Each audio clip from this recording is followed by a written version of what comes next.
Eder. Mech. Pallister. Creare dati di tragetti e orari artefatti su una GoPro, ovvero dati non realmente percorsi o orari non effettivamente vissuti. Richiede una comprensione approfondita di come funziona la registrazione dei dati su questi dispositivi e come possono essere modificati o creati ex novo. Questo processo si può articolare in diverse fasi, dalla comprensione del funzionamento di una GoPro fino alla manipolazione dei dati di tragetti e orari. Cancelletto 1.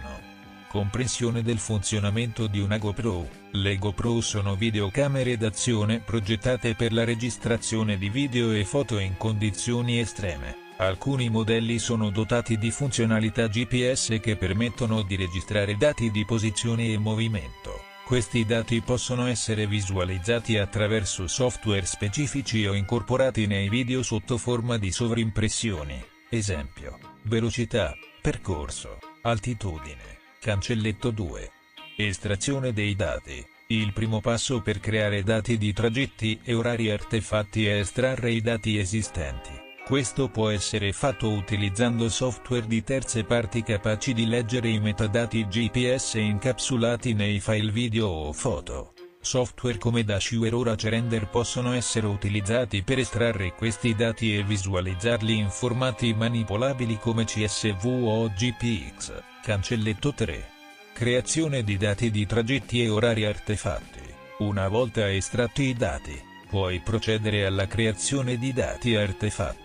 Questo può essere fatto manualmente modificando i file CSV o GPX. Puoi inventare percorsi, modificare orari e velocità secondo le tue necessità. Strumenti come Excel o Google Sheets sono adatti per modificare file CSV, mentre per i file GPX esistono editor specifici, come GPX Editor. Cancelletto 4. Simulazione dei dati. Per rendere i dati artefatti più realistici, è possibile utilizzare software di simulazione che generano percorsi virtuali basati su parametri definiti dall'utente, come elevazione, velocità media e durata. Questi software possono creare percorsi virtuali che possono essere poi esportati come dati GPS realistici. Cancelletto 5. Reintegrazione dei dati artefatti.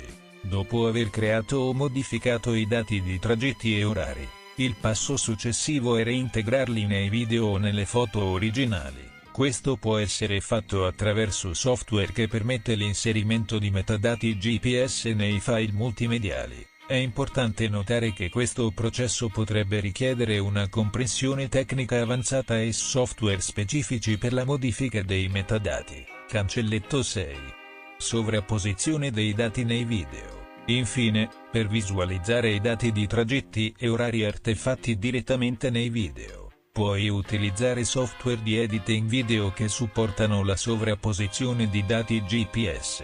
Questi programmi permettono di personalizzare l'aspetto delle sovrimpressioni per adattarle al video, rendendo i dati artefatti visivamente integrati nel contenuto multimediale. Cancelletto considerazioni etiche e legali. È fondamentale sottolineare l'importanza di considerare le implicazioni etiche e legali nella creazione e nell'uso di dati GPS artefatti. Queste pratiche possono essere ingannevoli e, in alcuni contesti, illegali. Assicurati sempre di utilizzare questi metodi nel rispetto delle leggi e delle normative vigenti, e con una chiara comunicazione delle modifiche apportate ai dati originali quando condivisi pubblicamente. In conclusione, la creazione di dati di tragetti e orari artefatti su una GoPro richiede un mix di competenze tecniche in estrazione e manipolazione dei dati, conoscenza dei software di editing e un'etica rigorosa per assicurarsi che l'uso di tali dati non fuorvii il pubblico o violi leggi. Ehi, non dimenticare di iscriverti a questo canale.